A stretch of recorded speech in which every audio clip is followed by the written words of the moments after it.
Kaparenga matur ing ngersanipun para mriksani tuwin para miyarsa nyatakaken bilih kula taksih gesang. Lho. Amargi swanten ingkang kula klempakaken kula menika dipun kabaraken Metruk nyang Madura mati. Marga Petruke nglakokke patine Baladewa biyuh. Ingkang kula gumuni iki sing gawe sumber menika lho. Tapi ana wong maras wiris kok dikabarke mati. Inggih to menawi namung kabar. Bareng akeh sing do rawuh. Tapi saka desa ngadesa saka kutha-kutha sing adoh sing cedhak teka nggawa mori. Ana sing nggawa gula teh. Mas, dodong-dodong niku mbeta napa? Nggih niki mbeta gula kopi. Margi kula mireng kabar dari panjenengan pun seda. Mboten niku. Aja kula gawake napa-napa. Ha nggih. Rene pun kebajet manggawa niku mang tinggal mawon. Aku ya ngono. Aku sing nggawa apa-apa nggih pun mengke sumbangane kula tinggal ning kula takon mati sampean jeng tanggal pinten member aku. Ana wong urip kok digegadang patine. Ora ngono sing gawe sumber kepengin aku ndang mati yen aku mati iki entuk tinggalan apa lho. Lha aku ora ndek bondo apa-apa. Duwe bondo kupon kandang dara wae kayu randu tilas deloke wong edian gitu. Mengkono wis gapuk. Sing dipamrih apane? Pomo milik bojoku pamane, wong bojoku ki ya ora ayu ki. Ora ayu. Bengis.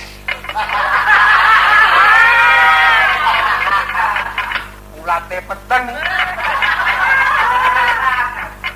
Ora iso srawung. Sujanan ya iki aja. Ora ngono wong Petruk dijanake iki jane wong sing seneng karo aku iki sing dipeleki apaku. Coba. Aku ki wong ya yen dicukuk sama rupa ora bejaji. Cecep ora memper. Kagunan ora spira. Kahananku ora sugih. Lah kok dijanake ya coba. Aku ki tau ngopo? Tau kok ra yen lali kae lho. Anak saiki tansah eling terus. Asing perlu tak ya langgenge wong bebrayan, langgenge wong bebojoan. Aku ora bakal gelem pisah selama-lamane patem bayaku. Urip tunggal kamulyan. Mati tunggal sakola. Lho. Arune tunggal sakubur wedi aku, tunggal sakola. Wong kabeh mau wong ya ana tulake piye ora coba? Ana tulake. Bisane ra tedas disantet, dijeges. Wah. Disantet, dijengges, dituju. Aku aja meneh kok dituju, di 8 ora tedas kok. Tahu di 8 tak pasani 91 metune 34 ki ora apa. Kabeh ki wong ana tulake. Lho.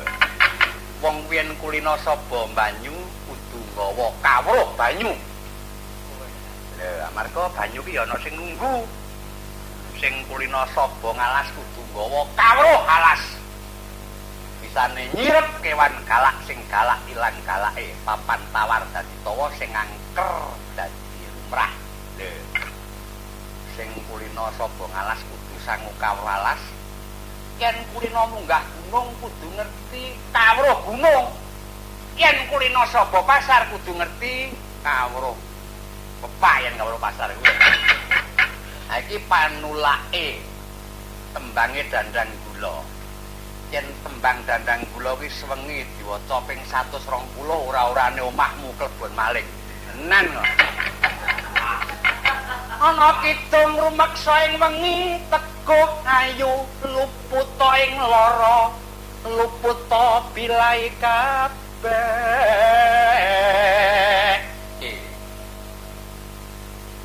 setan datang purun wah tetak dirasa paneluhan tanono wani mewah penggawe ala gunane wong luput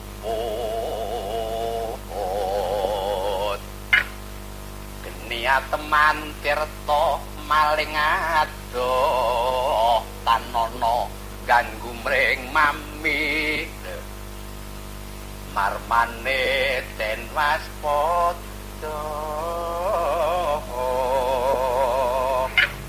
iki diwaca ping 120 ngono ora-orane kok omahmu klebon maling lete sak jam ngono iki tulaking leloro karo tulaking wedi saiki carane wong kepengin arep nggih bojo kuwi ya ana tembange aja keliru pamilih nyatane aku dadi koken-koken karo nonen-nonen ngono kok dadi kaken ninen kok koken lho kamruh ana wong priya sayekti lamun karsa angupaya garwa den pertitis pamilih lho sing titis pisan dadi rapi mongko kandhane Mbah Wirya lho kuwi wong kuwi arep kepengin rekoso uripe siji kerep alian omah loro kerep rabi kuwi entek-entek apa-apa tenan aku kok ora kerep rabi kerep entek ngono kuwi dadi aja kelut wong ayu diplimpingi dhisik lho marko ayu ki bisa uga mung ketutupan kandeling kupur kang sarta banging benges lho sebab saiki akeh piranti aku ki tau kecelek bengi tengah wengi mlaku ijen lha kok eneng gadis remaja yuk lagi dasare aku wong kondang pinter merayu oh jantungku oh igaku lah kok wong iki numpak pit lho coba numpak pit tak tututi aku ya numpak sepeda mesti banter aku sepiro bantere wong wedok numpak pit keserempet wong tiba gledhak tak tulungi lah kok matur nuwun suarane iki gedhi kowe iki sapa kula niki banci wah iya malah aku joyak apa neng ayo tok bacot ki ora wah banci loko wong yen gap-gapan ya aku iki lho ora nganggo memilih angger ditepang ora muni mbak kok dinyanyi esuk apa bisa uduk-uduk urung tangi trimo nunggu wong dodol bubur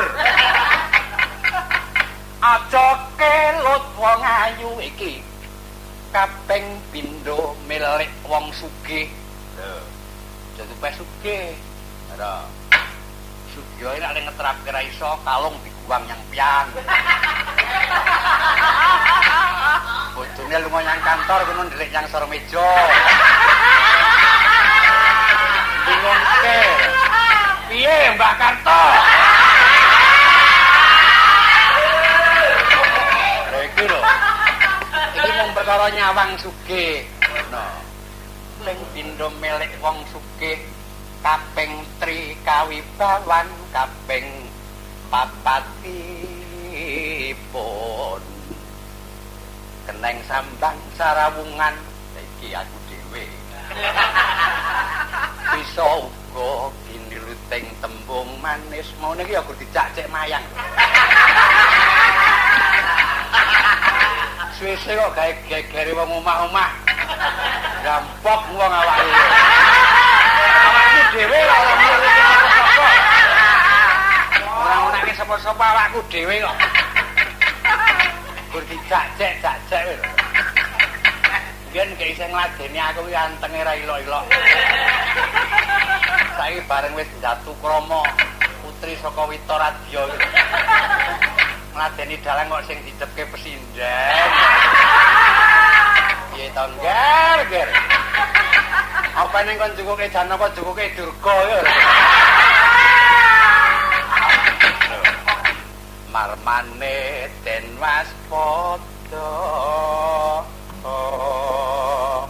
aku dhewe iki ya ora kekuatan. Wong lamis bareng aku ya seneng wae. Benare becik karo aku kala-kala kok dikeki kira-kira kok ya gembreke tenan. Kadangane wong iki ya munggah mumpakan iki ya Allah ya becik. Wah, jenengan Pak Petro seniman besar. Wah. Saestu drewenten tandinge. Nggih yen sampean sedo sinten sing makili? Njing-njing mang tumbaske jarik nggih waya. Ya duaan wae lho. Pak, kula nukeng putra, Pak. Saestu lahir batin sembah pangabekti kula, Pak. Pangabekti kula konjuk Bapak. Kinadyan sanes Triyadi ngaturaken pangabekti. Bapak niku pimpinan kula. Saestu lahir batos kok, Pak. Pun kula nyawang Bapak niku mboten beda, nyawang kepau kula kanan kiri. Tenan mau kuwi. Pun. Sakseni demi dewa. Demi dewa. Monggo jane mung lamis lho coba. Lah kok aku ya mesti nekat wong cilaka ta kuwi. Nara wong denggelku melocot. Awake dhewe wae. Jumpak lebral-bral. Wong kerjeken. Nang wong kerjeken panjenengan bapak kula. Nane wong greges-greges iki para kentong abar ora. Iki perkara milih wanita sing angka 3 saiki dandang kula meneh. Marga aku perkara dandang kula iki tau lomba ora entuk nomor. Ora entuk kok. Kawruhana jati ning urip manungsa kurip aneng donya pesasat mung mampir ngombe sangkan paraning dumadi. Dur.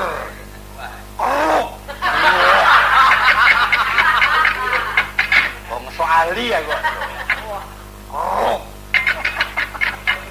Upama manuk mabur lunga saka kurungan iki pundi pentokan benjang yuwakong sikaleru. Yokong sikaleru. Upama wong lunga sanja jan sinanjan ora wurung bakal mulih mula-mulanyo.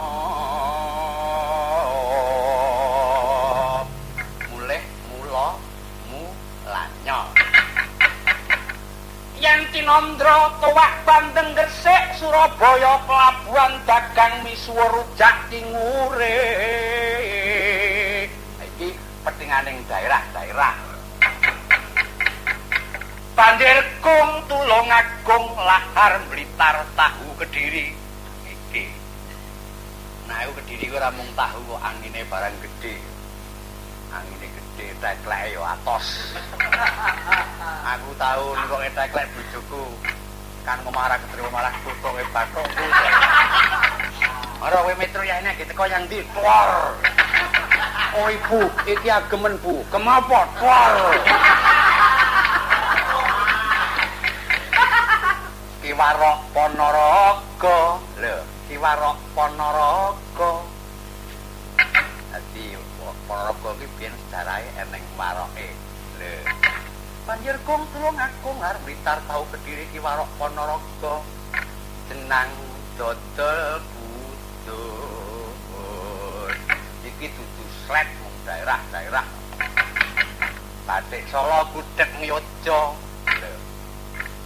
Batik Solo gudeg nyojo. Soto Medi Semarang pasare yaki. Lho. Ning dhewe-dhewe kok ibu kota Jakarta. Iki petinganing daerah. Aku biyen apa-apa wis tak del kacang tahu. Del paci tahu. Aku nyang bojoku ki nyah-nyoh. Kowe iki bangun pengen bakul apa, Bu? Bakul paci. Ora ndi apa? Ora ndi paci. Tak pokoke paci. Bakul apa? Paci tuna. Bakul paci. Tak pokoke paci. Kegeten sama anyele kepengin bakul terbelo. Apa bakul terbelo laris nyilakani wong ngono lho. Tak wae. Kulu panggil cengel nyok walik alis bundel dadanira belang mergungkung bodong mudel awakmu dhewe. iki dan cakep cukup cekap. Para wiraswara ya lumadi kabeh. Swarawati ya lumadi kabeh inggih namung kula suwun dengan kerendahan hati. Jangan sekecil hati yang besar saja. Sebagai biasa. Nada menika menawi keluar men piyambak sak menika kok loro. Ro, ngaten remen. Ro. Antut melebut mancing. Ro tengah. Di ro lu ya. Ro. Roma 66 lagi. Roma 66 ya. Roma 66 Jepara tok ya. Roma 66 tengkok ora neng nada orang tengkok ya ora. Roma ora neng. Roma 66 ora kuwi ra angka ditengkokke. Kaya ngene iki ukuran perkara nada ana kene iki lho. Roma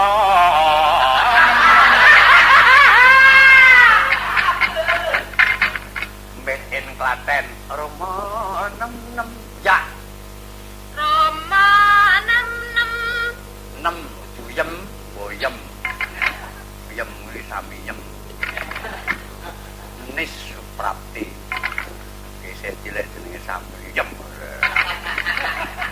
potrake itu dengan wujud breng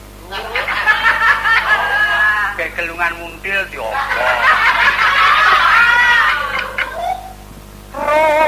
ro cilik ro ya ro takung tok ya ro putri ro sing ngentem ro sing ngegong ora mungkin lho sing ngono wakil apa ning ora roti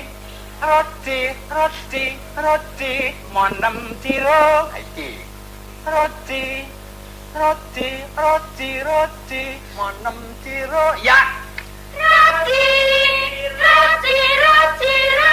monem tiro putri to roti monem tiro roti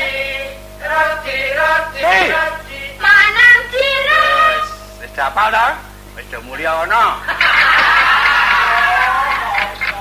ngirim becak dhewe-dhewe ya sono wis kedep tasma aku nyawang selendang biru kelangane petang manatan tasi ane kadang kaya ungu dan pengsan besok laingan semesa kake kare pintu nyata kakunane gede baik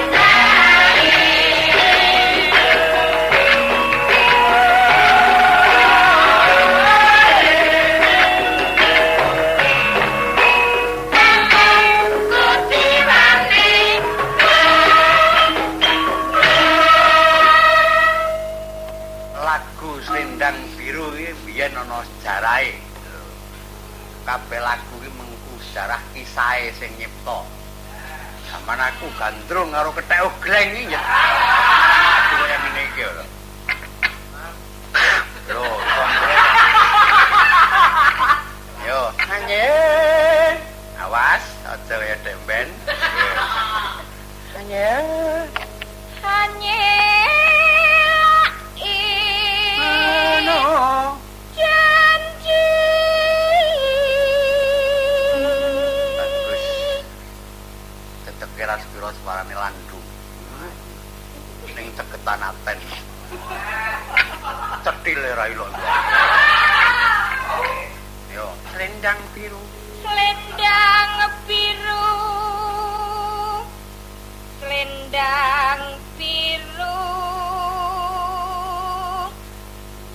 hamonge nak ati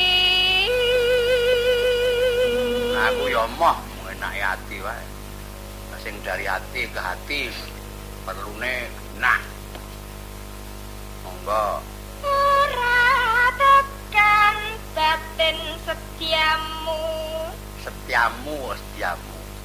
Setiamu bagus. Ya.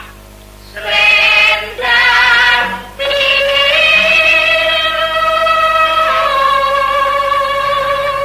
awas iki gawat tenan iki kene kepleset sak nada iki templung kalen tenan no enggak pisan kas sak padha perune rada bisa dimanfaatke Gus tetap ana janjimu selendang biru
ora dadi kodrat ngono sak temene aku ki kepengin ngipatke kelungguhane si Bagong iki lek.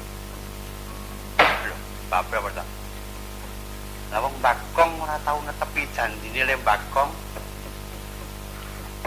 Ayo pirang-pirang bab diterangke kesalahane ana ngendi, keluputane ana ngendi. Wong luput dibetike mung dibenerke, yen ora ngerti diwenehi pengerten. Yen lumrah wong pancen ngono. Ning Bagong iki golong wong sing ora lumrah. Boyo tek sawang sing cetha wing arane aku ora lumrah ki, sing marake ora lumrah ya aku. Apa kulitaku ora kaya wong, apa wujudku ora kaya wong. Peranganing badan ki wis geseh karo wong umum. Pamane perkara apa? Kowe ora bisa to nerangke bagian iki, perangan iki sing ora cocok karo wong umum. Amboya kowe iki ngilo, ade ngiloe disemak. Lah iya, kowe kaya apa wong kok oleh ora umum. Pancen aku tidak untuk umum. Ora, bareng apa? Pengalane aku beda wong liya-liyane iki sing tak anggap beda balik. Deteku dhuwur irungku bangir. Ora. Kareng iki najan cendhek cilik ning irunge bunder. Lah bareng kowe menungso kok dadi irungmu mundure kebangetan saka ngiringan nganti ora kaya duwe irung iki sebabe apa? Apa-apamu sarwa kandel ning irungmu kok ndelik. Kabeh mau aku ora mung dermo nglakoni. Kaya ngene iki aku ora jarak. Kowe aja sengen karo aku nutu bapakku. Aku ya bisa tak takon karo Rama Semar. Aku iki tau takon, Mas. Anakmu iki sing kuciwa dhewe kok aku. Petro kae irunge dawa, gareng irunge bunder. Aku kok ora ndirung iki sebabe apa ta, Mbok? Kene Semar iki kondo, anane irungmu kaya mengkono iki dek zaman aku anak-anak kowe iki wis kentekan bahan ngono iki. Wah, menungso ora kiblat kentekan bahan. Mulya sarwa ngengkel, ngerti kok. Kancane wis nyambut gawe kemringet awake teko keri. Layah-layah. Dan ora pantes awakmu klebus kabeh. Kowe kok ngendi? Mula kowe aja susu srengen takonono sababe apa dene aku duwe penandang kaya ngene. Aku jane jroning Bratayuda ndereke Janaka ngalas kira sedih. Sing ana barisan kono kerep dilangsung lah bareng aku ngalas. Liyane mung weruh buruk nalas. Melaku karo merem ora weruh sangkaning bilahi lah kok eneng kali peres. Rumangsa kuwi dudu kali tak idak nyet kecemplung-plung. Dirubung cah cilik-cilik. Aku kondo aku ora kecemplung kok Le, pancen aku adus, aku ya ngono. Adus kok sarunge teles. Ya wong aku adus karo umbah-umbah kok Le. Umbah-umbah rokok sampean kok teles. Aku mentas. Bocah tak tantang kowe mirang-mirang ke wong gerang ana wong cilaka malah disin-disin. Ya kowe wani gedhot karo aku. Nek ora wani karo aku kandak nombokmu tak pae bojo aku ya ngono. Ora tata. Wis kena wong kuwirangan. Tanggo nylamure mbok menawa entuk rezeki sithik karo sithik aku tur perdisan ki nawake bauku golek gawean. Sinten nggih sederek betah bau. Kula sakah kenapa purun. Aku diundang ana piyayi sajake kesaen. Nang mriki kula kei gawean. Dina bayare 300. Kaya dilakoni saut wong liya kok. Lakonono lho wong kuwi. Kowe nglakoni iki takono sik to, gaweane iki ngopo? Kaya ngopo? Kaya ngopo? Gaweane iki mung rong perkara. Kene rong perkara tak anggap angel pancen kowe iki wong keset nyambut gawe ngono wae. Rong perkara kuwi upamane apa? Gampang siji. Ngereki manuk, ini gur ngerek manuk, pemanuke genep selawe apa piye. Loro ngraupi macan. ora ngono ngerek manuk. Sing tok karepe ngereki manuk iki dikerek didunke kae to. Ora. Ngereki manuk iki nek ana manuk mencok aku kon ngereki kaya jagung ngereki babon kae lho. Ngraupi matane yang ngeles piro. Ngraupi macan yang ngeles piro. Kelimpe aku dimam ora cilaka lho. Nak sakne nalika lepe ora apa-apa. Nak diwet-diwet saiki kupinge sesuk sirahe, somben tangane ora nyilakani wong ora coba. Ayo wis diterima-terima. Hasilku ya tak terima-terimake.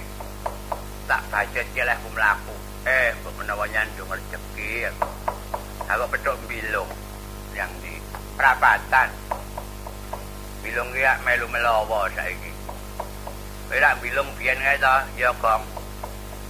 Iki ngapa, Gong? Aku nyang alas kok lu golek gawean ra entuk ndara Janaka. Golek rezeki ra eneng kok bilung iki kandha karo aku. Galo nek kowe kepengin rezeki ana babon ireng anake pitule turu ana ngemper tubrukan.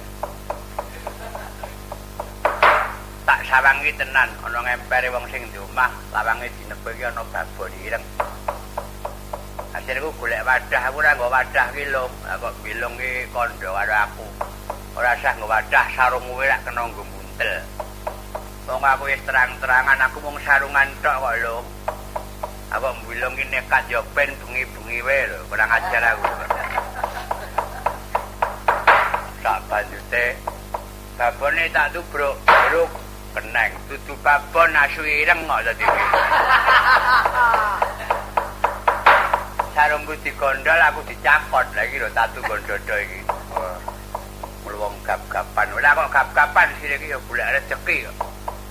Sapa wae ngerti arep wirangan coba. Aku tak bajet ki lek mlaku. Lah kok petuk bojone Kang Gareng saiki ana pasar ki potang. Lho aku malah ora ngerti. Mbok mocat totok gluduk. Tenan demi dewa. Ora ngertiin bojoku ki potang nek ngono ora kandha. Opal potang ora kandha sing lanang. Tenan kok. Utang karo wong endi? Bakul pasar iki diutangi kabeh. Utang kok sabare wong putang ora ning sing ngungkuli Mbak Yu, bojomu. Lho, jabang bayi aku malah ora ngerti iki le. Gue tekaun duit lho. Babar keteput-teput aku ora ngerti.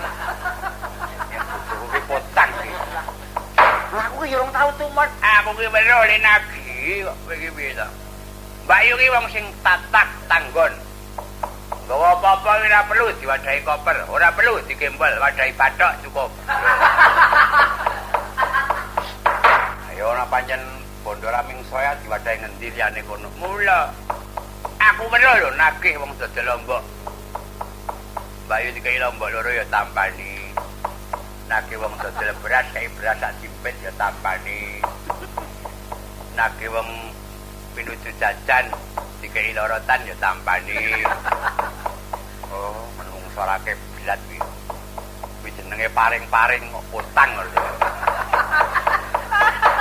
Menungso Bagong kok ora rasake. Menungso Bagong Guneman ra metu asosiasi kok ora rasake. Wah, ya iki psikologi.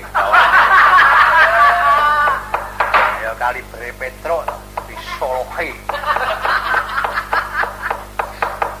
Lagake le. Pancen bondo iki marake ngundak wis logo. Kowe sajake rada umum kalebu aku barang. Kowe iki tau lho lak urung tak kojahi neh to kowe iki. Entuk rezeki anyaran pinuju sekolehan. Sore macak aku. Jastrono nggo dasi arep nonton pasar malam. Bojoku rewel njaluk cemara, sithik kurang goleke bubat jaran tak wenteri ireng. Tak goncengke lho. Aku yang dalan iki udan. Apa memper, hawa wong bubat diwenter, rambute dhewe ra luntur, gelungane luntur. Dadi rambute iki ireng, gelungane putih, anggere wong iki takon Bu Bagong niku nyunggi napa? Wis jodo takon iki. Bojoku iki diwaning kerupuk bedari sermian aku ngono malah. Wah, pacakku tak gawe-gawe lah kok kepleset aku ora coba. Pleset yang diono kalen. Cemplung ngendi? Cemplung kalen monggo kae iwake. Ayo kowe kurep lho. Kurep. Nyang iwake istimewa. Sing dadi dami-damane Ndara Sembadra nek semono kae lak Badir Bang sisik kencana to. Kuwi ya Badir Bang. Sisike ya kencana dudu. Cak-cak eneng sing mlebu weteng kuwi Badir Bang sisike lombok jare ora. Ora tata kuwi. Wong Bagong ki tak gugur coba. Aku dhewe iki ya Hiram bin Ajaib. Panjen Bagong ki menungso petingan. Apa-apa sing sawung karo aku mesti tuman. Aku mentas kok ngono ki eneng 8 yuyu sing mencokno gidak kuwi. Tak ingu. Aku hubungan karo adimu, nduk, aku mangsakno. Sambel goreng jerantal.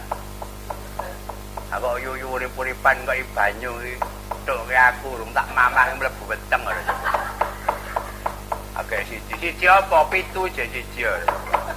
Saya ini lah ususku ki akeh ndok yuyu ora coba. Oh, Indro masih Bagong ora rampung-rampung. Bagong wong ora ngerti seni, ora ngerti budaya. Pengarane aku ora ngerti seni, ora ngerti budaya ku pamane kowe takon babagan apa? Lah iya. Kowe duwe kawruh bangsa impen. Kawruh impen aku kulino, bedhek wong ngimpi. Ngimpi apa? Ngimpi apa? Tak bedheke. Aku mau bengi ngimpi Petuk Widodari, biar ngopo lah rak ngono. Widodari ini gede dhuwure pira karo bojoku? Ya antarane padha bojomu. Ngimpi Petuk Widodari tenan? Tenan. Oleh ngimpi udakara jam pira? Jam 2. Kok kowe ngerti jam 2? Krungu teng-teng ping pindho. Aku jenenge ora ngimpi. Wong ngimpi kok ora krungu jam. Kowe iki ngawur, ya. Wong ngimpi kok krungu jam iki piye nalare piye? Udakara kok. Udakara ki ora trep karo kajatene kok. Kowe ngimpi apa? Petuk Widodari? Ayo, coba kaki rumusana. Wong ngimpi Petuk Widodari ki arep ngopo bakale? Lah rak ngono. Oleh ngimpi seksine sapa? Lek muturu karo ngimpi dhisik endi? Oh, dhisik dengkelmu kuwi kok ngimpi kok seksine sapa ora.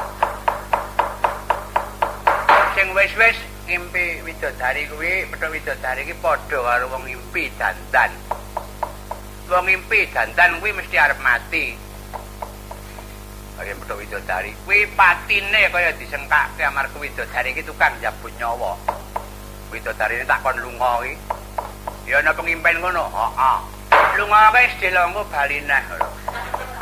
Lah ya ning Widodari niki dibacet lunga. Lah ya lunga kuwi pancen goleki dina saatmu kapan arep dijabut nyawamu. Ora ding aku ora ngimpi kok. Ora, coba nek dipethek elek ra muni ngimpi. Coba. Nah aku iki kejadian ngimpi ketiban rembulan. Waduh, tenan kuwi, tenan. Duh, Budi. Jane ge ngisor, jenengan njaluk ile. Marko dawe wong pinter ngimpi ketiban rembulan ki arep entuk rezeki akeh pancen. Dasar kapara nyata. Aku tukokno warung sak lintake le, takut alot. Dodolan karo Mbak Yumu nganti besok tekan tuwek. Iya, warunge pira regane. Aku sepeda wae kok nggih. Sepeda aku wis morak-marik. Anggere ning angin gedhe melu kabur. Aku sepeda wae. Iya wis, apa neh? Ayo kuwi mau aku warung takot-takot alot tenan. Lah iya amarga ngimpi tiban rembulan ki entuk rezeki. Malah wis kelakon kok. Lah, malah beneran wenehno saiki apane? Ayo duwite takonono wong impen kuwi kadara dasih kok. Aku turu mengkurep ana ngisor paga ketiban intip. Intipe dilubung semut nyatok pek piye semute pek kabeh ora sithik. Ora toto.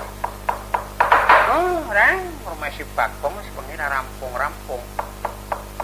Kanggo selanan mbok menawa mengko Ndara Janaka. Udar saka nggone kendelan wae. Ayo sawetara padha mamerake tembang-tembang daerah. Lho. Tembang-tembang daerah. Tembang-tembang daerah. Aku ya madhuk tembang daerah. Pamane apa? Ayo pepak to, Semarang di petingan dhewe. Solo di petingan dhewe, Yojo, Banyumas. Purwokerto saben daerah iki di petingan to kok. upamane wis ngatok pamer kesik dhewe apa? Ayo mestine saka daerah iki arek dipilih lor apa kidul. Yen kidul Banyumas, yen lor iki Semarang. Saya kepengin nyangkani saka Semarang sik. Semarang iki ana genting asli jenenge genting Lolo Gandrung. Kuwi gagrak Semarangan cekak.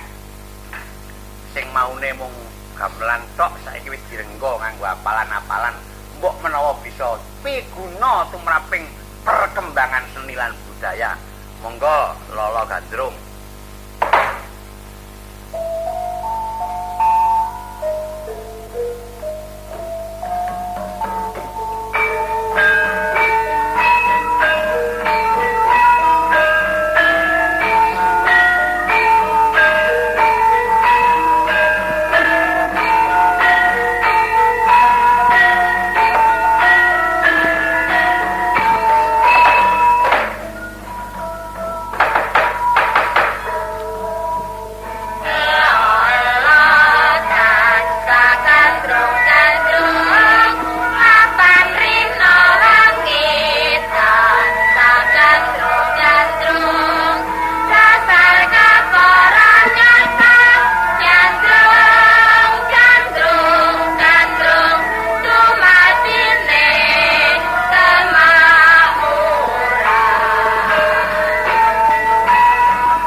Pardetak jamul esuk sesuk.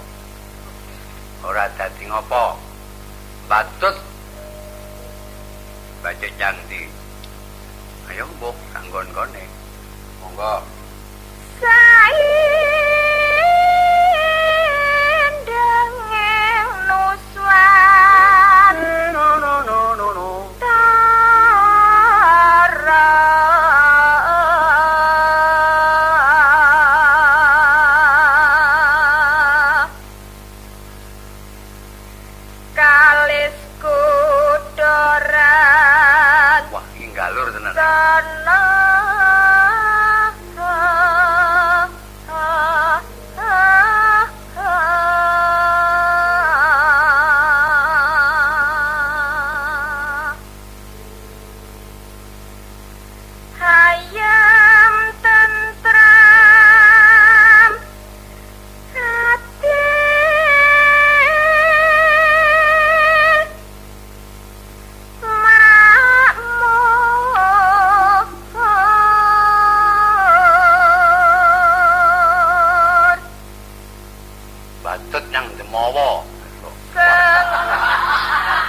mbahku bangsa kono. Semowo. Sengkut ambangunna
jenenge Lolo Gandrung. Biyen nalika ngreka daya iki pinuju Gandrung karo sapa? Lho. Wong kuwi jenenge Gending kok. Yen kowe takon karo aku Gandrung iki ndak dina ora mari-mari. Pancen Gandrung ana ing aku kuwi kalebu kebudayaan kok. Lho. Yen dispatani nang aku, lho. Nang aku karepe dhewe. Anane aku bisa gawe kaya ngene iki mbiyen sangka lehku klintong-klintong ngubengi simpang 5. Lho iki.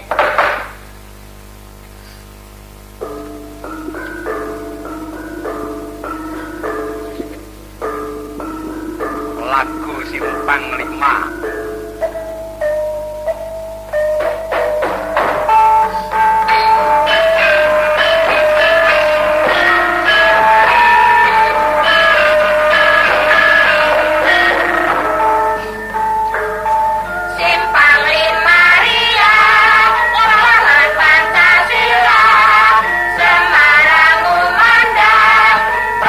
Serta guna, rasa rame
melakukan kreasi anyar. Wong aja kleru tampa lho, Gong. Kreasi anyar mau kok arep nyepelekake gending-gending kuno kuwi ora. Dadi ana ing aku tinggalaning wong kuno gending-gending klasik. Pamane unang-unang, buntit, bundet, rondon sak piturute iki isih tak sanjung-sanjung malah tak anggap jimat. Ilo-ilo kali beber. Alailah. Dadi ora tak sepelekake, mung ana sing salah penampa. Bareng gending-gending kreasi dipopulerkan lali karo dasaring gending biyen ora. Yen tanpa gending lawas ora ana gending kreasi. Ngene ta? Biyen gambir sawit. Sprene gambir sawit isih apik. Biyen Asmarandana sprene isih kepenak. Apa ning gending sing kepenak ngungkuli pangkur. Ning karo kepenak banget ki anggere muni pangkur, hasilnya dadi ora kepenak. Ora. Wong kepenak ya winatesan kok. Iya, penak wae terus-terusan dadi ra penak mula. Pangkur ki pancen ya penak, pelok gelem, sendro gelem, pangkur pileren gelem. Pileren ki apa sing tung-tung-tung gemblek entak no kae. Palaran kok pileren ciprosmu kuwi wae. Apa aku? Wong palaran kok pileren apa ning. Mung aja kleru tampa. Dadi gending sing biyen yo isih tetep tanggo. Malah tak goleki ilmiahe, tak goleki karep-karepe, tak sinau keparenge biyen sing yasa piye. Aja nganti owah tutukane sing mesine luro nemo nyedi ganti rodi nemo. Aku ki ya wedi karo sing nganggit dek semono. Tansah tak embuk sak kanta. Piye bisane? Tapi ki dadi sampurna, aja nyalahi hukum karo sing yasa jaman semono, ra ngono ta. Iki mah aja ngokro payason kaya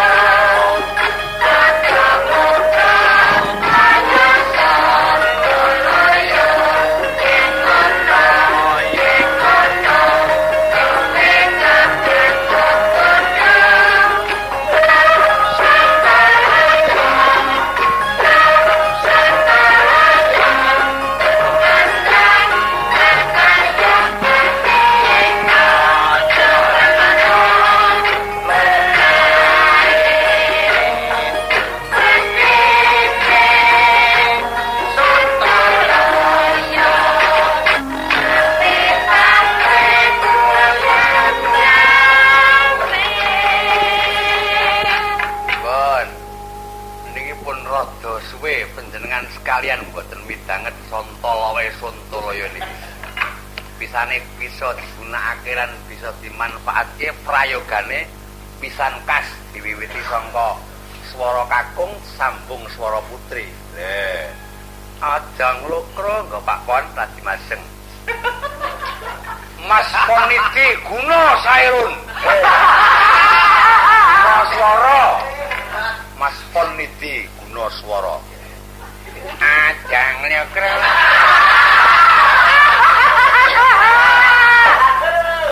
renang sambil minum idep-idep golek pangan idep-idep golek pangan apa teman coba ta ayo monggo anggere cah loro ki jejer penyakite ngguyu kumat ora tiba wong ngilu kok kekel dhewe coba. Wah, yen nganggo sweater abang jan. Tatop sajaki perbal. Monggo, nenone aja nglo. Kaya son. Laya. Yen kono, kowe kakak sokoto. Aja nglo kaya son.